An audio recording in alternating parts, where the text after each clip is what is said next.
Hi everyone, आज है 3 अक्टूबर। आज करंट अफेयर्स के जितने भी इम्पोर्टेंट क्वेश्चंस होंगे सभी क्वेश्चन को पूरे डिटेल्स में डिस्कस करेंगे। पीडीएफ आप टेलीग्राम से डाउनलोड कर सकते हैं, लिंक डिस्क्रिप्शन में दी गई है। तो चलिए शुरू करते हैं। पहला प्रश्न है, हाल ही में अंतर्राष्ट्रीय वृद्धजन दिवस कब मनाया गया है? तो आपको याद रखना है, अंतर्राष्ट्रीय वृद्धजन दिवस 1 अक्टूबर को मनाया गया है। दुनिया भर में वृद्धों के साथ हो रहे दुर्व्यवहार, भेदभाव, उपेक्षा और अन्याय को रोका जा सके, इसके लिए लोगों के अंदर जागरूकता लाने के लिए ये दिवस मनाया जाता है। अगला प्रश्न है, हाल ही में किसने भारत की पहली 5G ट्रेनिंग लैब्स और 5G हेल्थ लंच की है? तो आप याद रखिएगा कि जी किशन रेड्डी ने भारत की पहली 5G ट्रेनिंग लैब्स और 5G हेल्थ लंच की है। जी किशन रेड्डी एक भारतीय राजनीतिज्ञ तथा वर्तमान में वे केंद्रीय गृह राज्य मंत्री हैं। वे सिकंदराबाद से लोकसभा सांसद हैं। अगला प्रश्न है, हाल ही में भारत ने पुरुषों की स्क्वैश टीम स्पर्धा में कौन सा पदक जीता है? तो आप याद रखिएगा कि भारत ने पुरुषों की स्क्वैश टीम स्पर्धा में स्वर्ण पदक जीता है। अगला प्रश्न है, हाल ही में चचिल के युद्ध कार्यालय को किस ग्रुप ने लग्जरी होटल में बदल दिया है? तो चचिल के युद्ध कार्यालय को हिंदुजा ग्रुप ने लग्जरी होटल में बदल दिया है। इस बिल्डिंग को इंग्लैंड के तत्कालीन प्रधानमंत्री विंस्टन चचिल ने अपने ऑफिस की तरह इस्तेमाल किया। अब उसे बेहद खूबसूरत होटल में तब्दील कर दिया गया है। इस आलीशान होटल की अहमियत का अंदाजा इस बात से लगाया जा सकता है कि इसका उद्घाटन ब्रिटेन के प्रिंस चार्ल्स III की बहन प्रिंसेस एनी ने किया। इस कार्यक्रम में ब्रिटिश पीएम ऋषि सुनक भी पहुंचे। ये होटल लंदन के बीचों बीच स्थित है। अगला प्रश्न है, हाल ही में किस राज्य के मुख्यमंत्री ने प्रदूषण से निपटने के लिए 15 पॉइंट का विंटर एक्शन प्लान जारी किया है? तो आप याद रखिएगा कि दिल्ली राज्य सरकार के मुख्यमंत्री ने प्रदूषण से निपटने के लिए 15 पॉइंट का विंटर एक्शन प्लान जारी किया है। दिल्ली में सर्दियों के मौसम में प्रदूषण को कंट्रोल करने के लिए सरकार ने विंटर एक्शन प्लान जारी किया है।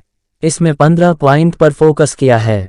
सीएम केजरीवाल ने कहा है कि दिल्ली के साथ साथ पड़ोसी राज्यों में भी सख्ती से प्रदूषण रोकने के लिए नियम लागू होने चाहिए। अगला प्रश्न है, हाल ही में कौन ऐप आधारित इनवॉइस फाइनेंसिंग ऋण मंच लॉन्च करेगा? तो आपको याद रखना है, SIDB यानी small industries development bank of India ने इनवॉइस फाइनेंसिंग ऋण मंच लॉन्च करेगा। Small industries development bank of India की स्थापना 1990 में हुई थी।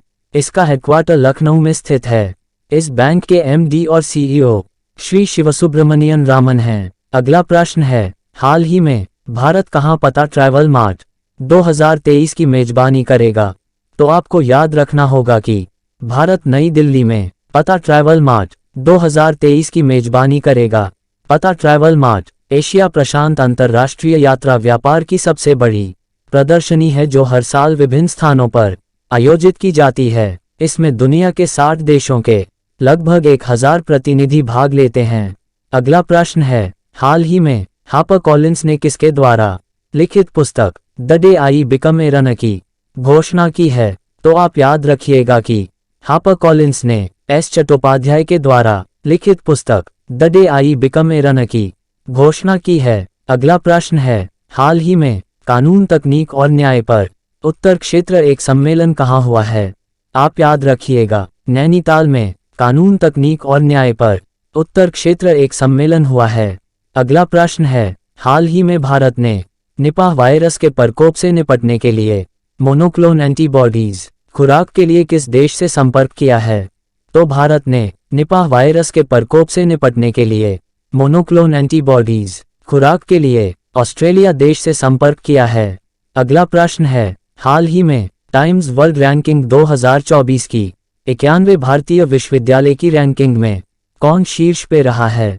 तो आप याद रखिएगा, टाइम्स वर्ल्ड रैंकिंग 2024 की 91 भारतीय विश्वविद्यालय की रैंकिंग में IISc बेंगलोर शीर्ष पे रहा है। अगला प्रश्न है, हाल ही में किसे इंडियन न्यूज़पेपर सोसाइटी का अध्यक्ष चुना गया है? तो याद रखना है, राकेश शर्मा को इंडियन न्यूज़पेपर सोसाइटी का अध्यक्ष चुना गया है। अगला प्रश्न है, हाल ही में किसे 2023 शास्त्र रामानुजन पुरस्कार मिला है? तो रुइक्सियांग झांग को 2023 शास्त्र रामानुजन पुरस्कार मिला है। अगला प्रश्न है, हाल ही में सुब्रतो कप जूनियर अंडर 14 कहाँ शुरू होगा? तो आपको याद रखना होगा कि Subroto cup junior under 14 Bengaluru में शुरू होगा। अगला प्रश्न है, हाल ही में किसने 15वें टिफ के उद्घाटन में भारत का प्रतिनिधित्व किया है? तो आप याद रखिएगा कि डॉक्टर एल मुरुगन ने 15वें टिफ के उद्घाटन में भारत का प्रतिनिधित्व किया है। वीडियो पसंद आई है तो एक लाइक एक शेयर, साथ ही चैनल को सब्सक्राइब कर लें। Thank you.